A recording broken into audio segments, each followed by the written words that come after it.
Never would I ever expect these civs with the players' drafts in this grand finals on Prairie.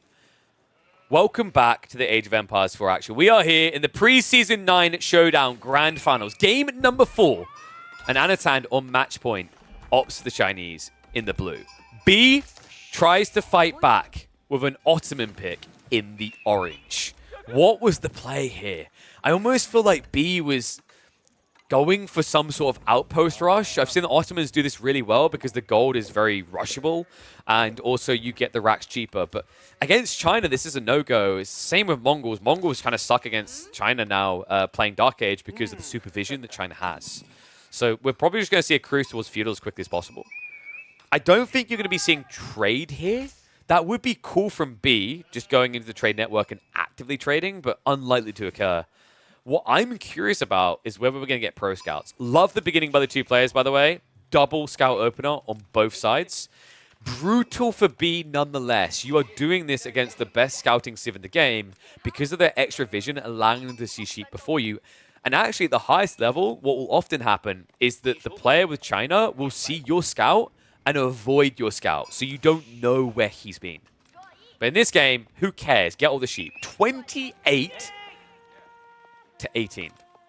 So that's kind of wild now, because although B can spawn 10 with Anatolian Hills, it means that Anatan has offset the value of B's initial vizier point. Not just that, but remember that China gets 20% more out of this. Not in this particular game, because Anatan is going to go Imperial Academy first. I think that's because he chose double scout.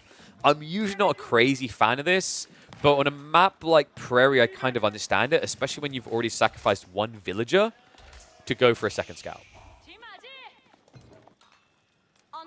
You know, now that I just read that in chat, I am a little bit surprised that they didn't try and give the Zhuge on horses, right?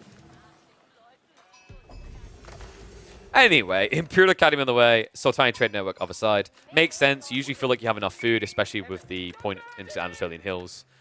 Oh my god, he's not done! Anatan the Sheep Whisperer. 35 sheep!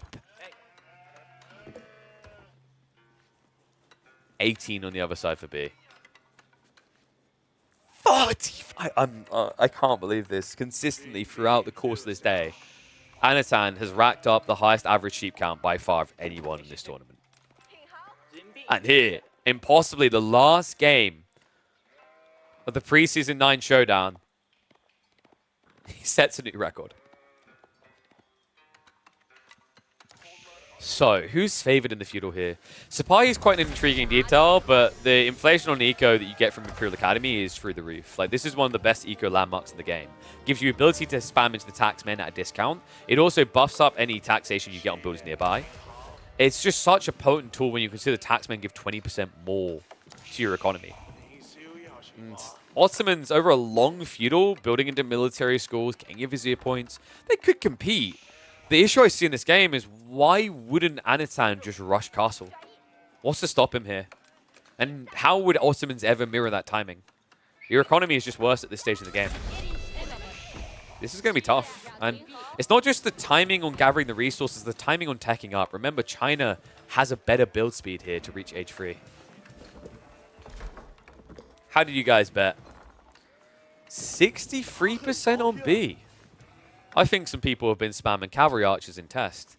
Well, we are going to get the Sipahi. So it makes sense. On the map so open like this, Sipahi is your best friend. There's not really much safe. China doesn't have this fat tree line they can munch into, right? They're very exposed. And I think that's why Anatan is going Barbican. Barbican. Ha ha ha! So apparently 35 sheep isn't good enough.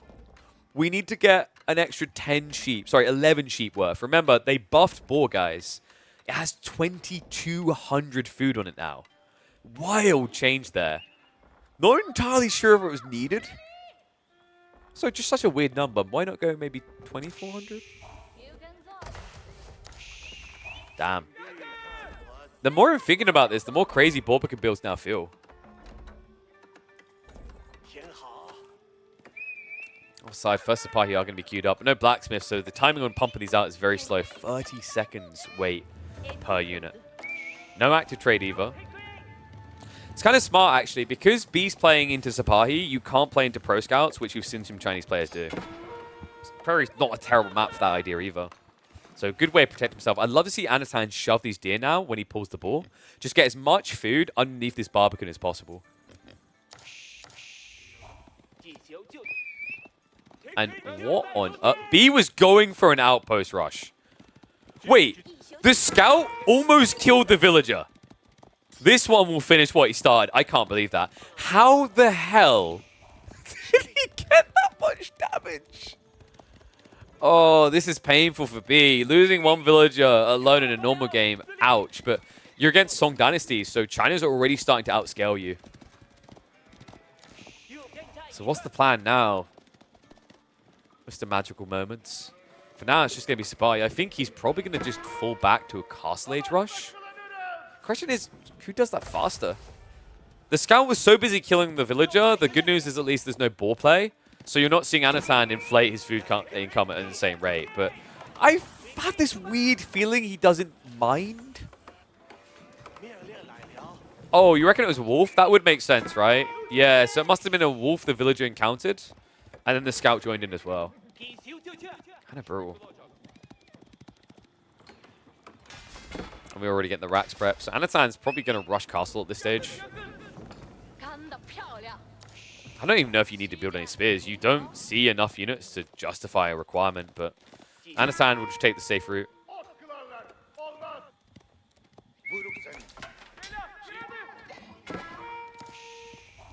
And yes, China definitely received a lot of kind of subtle buffs. Some of the changes are kind of different in that, like, the change around elite army tactics, in a way, China benefited because other civs got crippled because of battle hardened. So they got an extra health increase where others lost out, right? So that's kind of important to consider.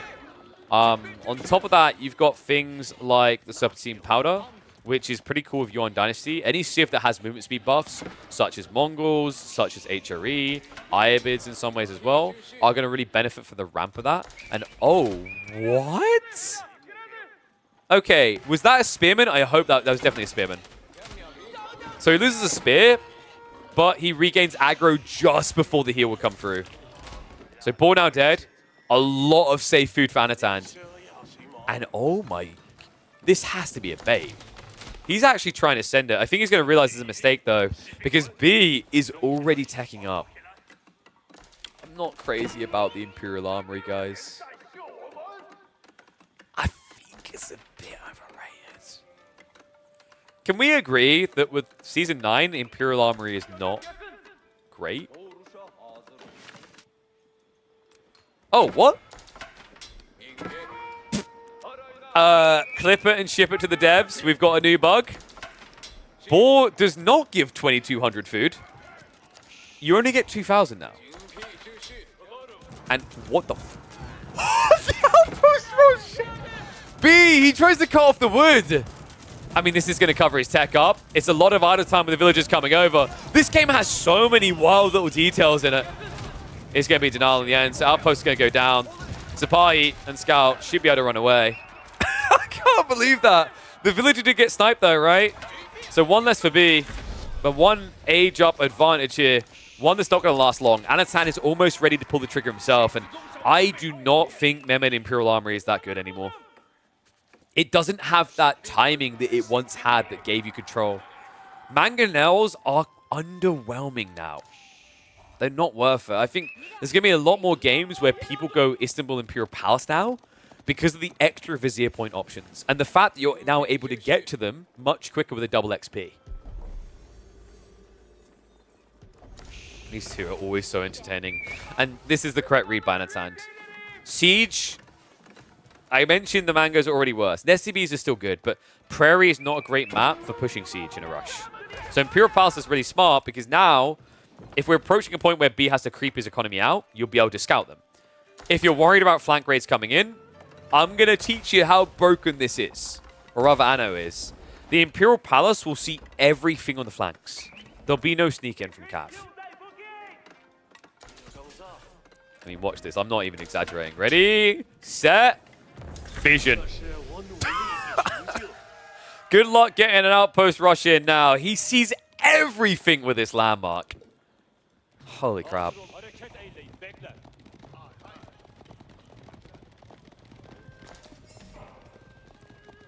Map now just illuminated, and Anatan in a very cozy position. He still has a sheep advantage, right? He's starting to exhaust it though. 14 sheep versus the 17. But the boar hasn't been touched yet. And remember, B didn't go Madrasa, so he doesn't have that safety net at home. He just has some trickle of gold. I'm not entirely convinced Trade Network is better on this map. It's extra eco units, so I kind of get it. But it's like, you have 8k gold, so I don't feel like doing this makes you feel good. It's extra eco, so you do it. But it's not like you're in a game where you will lose access to gold, for example. So this is going to be, what? Mass Infantry Blob versus Janissary Lancer? I think that favors China. You can just build into the crossbows. Crossbows isn't great here if your opponent's building Janissaries. Remember, they reworked Janissaries, guys. They no longer take bonus damage from range units. It's now that they specifically take bonus damage from archers. Archers got a bonus value up against light range gunpowder units now, which China is not building. They're building the Zhugnu and crossbows.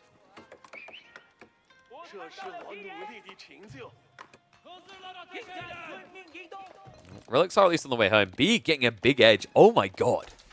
He went up to 5 imams already. This is so smart. He's actually punishing Anatan for doing the classic thing China does. They don't move. China is that classic, haha, come and hit me type civ. Always our favorites. This is the way that you punish them for those who want to like find a way of beating turtly civs like English, China, and whatever. Is because they play turtly, they're not going to play the map, so you need to use the map. Relics, sacred sites, surplus resources on places like Deer and Boar.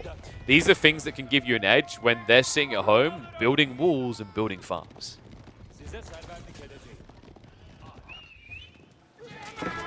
Which comes in from Anno now, though. Does reveal the comps to the Mango. Gonna be able to scare him a little bit here, but the gold is now getting idled out. However, B, having 2 relics already home, should have the trickle he needs.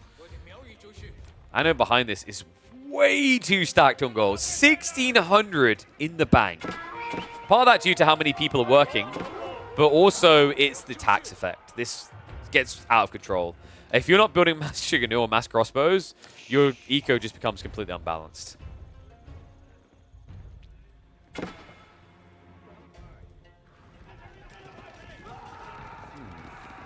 Another Mango from B is kind of intriguing here. I guess he's not feeling threatened by any counterattack from Horsemen. Like, you can't really build that to Janissaries anyway. You don't have farms, the resources, right? Good hit on the side by B. Able to pick back some of those crossbows. Spearman just completely out of position there. The initial woodline has ran out, but what we got back here is probably your safety net. I guess you could retreat south side to gather the berries as well. Likely where Anatan's going to go. Probably feel better about going north simply because you have vision there. So it's less likely you get raided and that you don't see it coming. God, with 2, soon to be 3 mangoes. I think what makes this feel weird is like B's the one that has to make a move, not Anatan, right? Because Anatan is scaling economy. He has Song Dynasty. B has got military schools, which gives you value, but he hasn't built any. There's no passive production coming through. All block on the backside, and looks like the gold has been scouted out. Dumb Mango should be enough to scare him away from this. Counter-offensive now as cavalry do ride in. Palace Guard's starting to arrive. And crossbows as well to start mopping up these lances. Overall should be a good trade, right? Like the cav going down in the exchange. The villager kills do matter, but it's still Anatan with an 11 eco lead here. Offensive army is going to start to get pressure though. Anatan is turning this into a multifaceted raid. He understands that B has played quality, but with that quality comes sluggishness. Lancers are quick, but Janissaries are not. Same with the Mangoes. So instead of addressing the Mango threat directly, what Anatan is doing is dividing and conquering. He's trying to hit 3 or 4 different locations so that B can't save everything. It's pretty cool, actually. Palace Guard a smart move for that course as well, as it is going to be the fastest moving option in the infantry form. And remember, you can't go Cav. You can't afford to go Cav here. Because the Janissary comp is already there. I am wondering, actually, if Anatan remembers that Janissaries aren't countered by crossbows anymore, because the way he's building kind of reeks of the classic Janissaries die to crossbows meta. But once again, they have been changed. They no longer take bonus damage from ranged. It's just from archers that have a specific tag on them to do bonus damage.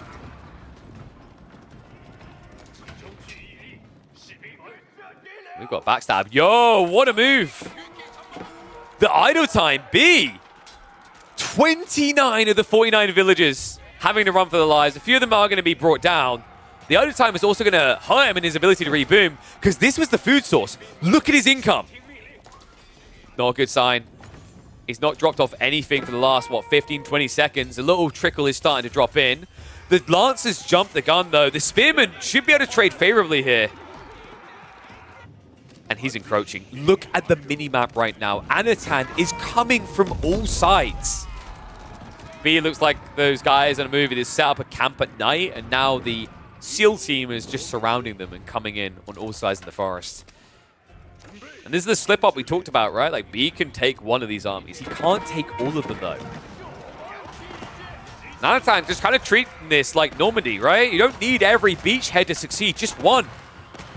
Things to start crumbling here. Mango's also now in trouble. Not guarded. Final stab. We'll get in. So one Mango down, 2 remain. Second Mango to be exposed. And the whiff there. Remember, they do not auto-track anymore. A-click is your worst enemy.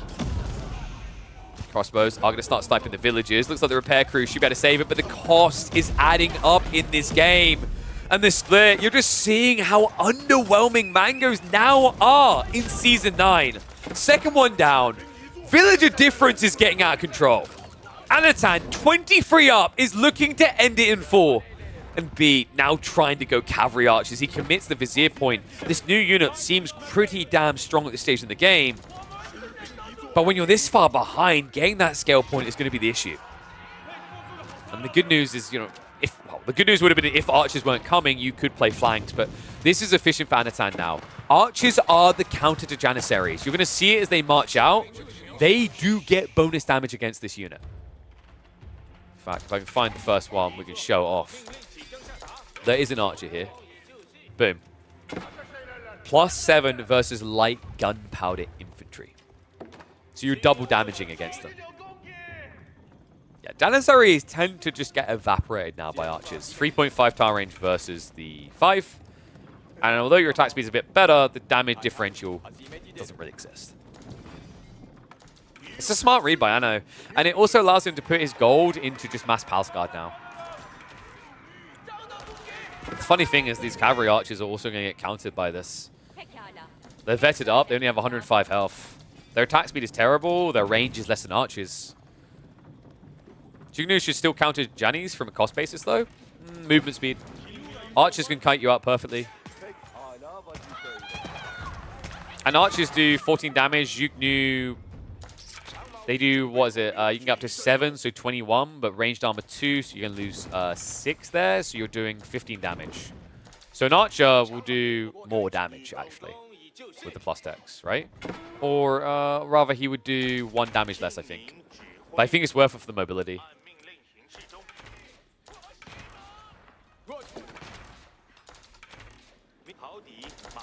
Especially when you're building spears and pass guard and you're moving kind of away from crossbows. It just overall amplifies your movement speed. And yes, agreed. Jugnu, like we said, archers will attack before Janissaries due to the range difference. Jug get a bit too close. All right, Pete. Last stand, I think, because Anatan has an overwhelming lead here. Cavalry Archer's not able to sneak out for kills. Second group is already there, though. However, this is a foul strike in. Anatan, ready to rock and roll. Double Mango defense. Used to be a game breaker, but no longer. Mango shot comes in, but you barely register the damage done here. The splash is just so low. Archers now able to start mopping up the Janissaries, and enough spears to break on through and kill the siege. Anatan will close out the grand finals. He will be your pre-season 9 showdown champion. B falls 3-1. Big shout out to all the players for a long and exhausting day. 10.5 hours of back-to-back-to-back series for some of these players. It's been relentless. It's been non-stop. And Anatan, through style, stamina, and prowess, is your champion.